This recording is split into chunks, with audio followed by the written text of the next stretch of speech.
So yun guys, nandito naman tayo sa bagong episode ng Asian Ant PH. Sorry, kakamali ako. So, yun nakapag-usap pa ng tagal kasi may ginagawa ko. Pero may bago tayong ant queen. So, mamaya ako nagpapakita sa inyo yung bagong ant queen natin. At update ko rin kasi si Jimeneta at sa Nyan Lander, bibidulan natin na queen. At intro muna tayo.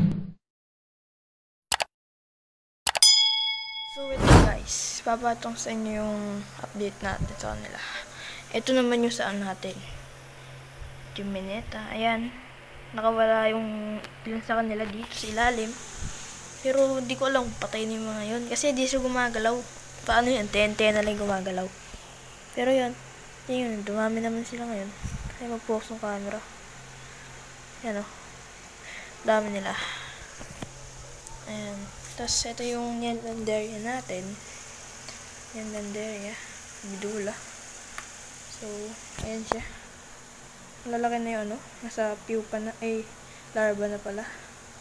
Lapa sa pupa. Ayan, no? Ay, mag-focus ng camera. Bakit? Yan.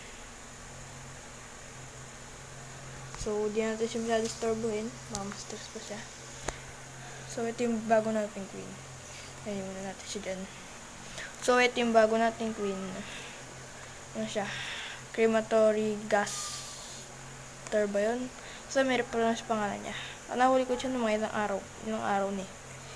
So, di pa rin siya naglilay ng egg niya. May wing pa rin siya. Focus ng camera. Yan. Ayun, no? Payot-tayot na siya dyan. Wala pang eggs. Hindi naman niya inaayos yung kanyang Hindi ko alam ba't siya ganyan. Kung makita ang eggs dito. Baka may mga magagaling naman dyan na ba't di pa rin yung mga marami nang alam sa gantong species ng ant ng crematory gaster. So, mahirap na i-pronounce eh. Lagay ko na lang sa sa screen.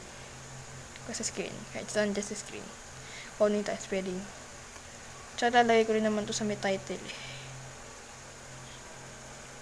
So, yun guys. Dito naman tayo sa Jimeneta. So, tinanggal ko na yung second nest nila kasi baka mag-escape escape route nila. So, kasi hindi man nila ginagamit, marami pa silang space dito. So, ito yung cement nest nila. Kunin ko lang. So, ayan yung cement nest natin. Lagyan ko nito, binutasan ko. Dapat kasi dyan magiging hydration nila. Kaso nga lang nagkamali. Lagyan ko na lang ng clay. Air dry. Yan. Ito naman nest natin. Dalawa yan butas. Yan. Minodify ko yun talaga to. Tsaka, ito yung nabili natin sa Lazada. Yan. Nasira na dito eh. Pero sa tingin ko sa akin naman yung kasi lagi kong binabaklas tsaka binubuo. Tsaka, yun lang. Siguro. Ito pa rin yung cover. Wala naman yung cover ngayon. Ito yung cover na to. Pero di ko muna dinidikit kasi wala pa lang tayo ilalagay. Pero kung may ilalagay na, kaya dito? Ito. Ito. Nyan Landeria yung mahirap i-pronounce na ant. Tingin ko ito kasi ito maliit eh. Lalagay ko dito. So, dito yung isang nest natin. Nalagay din eh. Handmade lang yung logs. Lalagay kong lupa.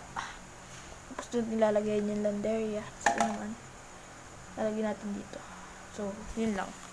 Like, subscribe, at yung mga hindi pa nag-subscribe dyan, alam ko sino kayo, di joke lang. Subscribe na kayo. At peace. Like, subscribe. And pagka nakaabot tayo ng 1K, papag-giveaway tayo.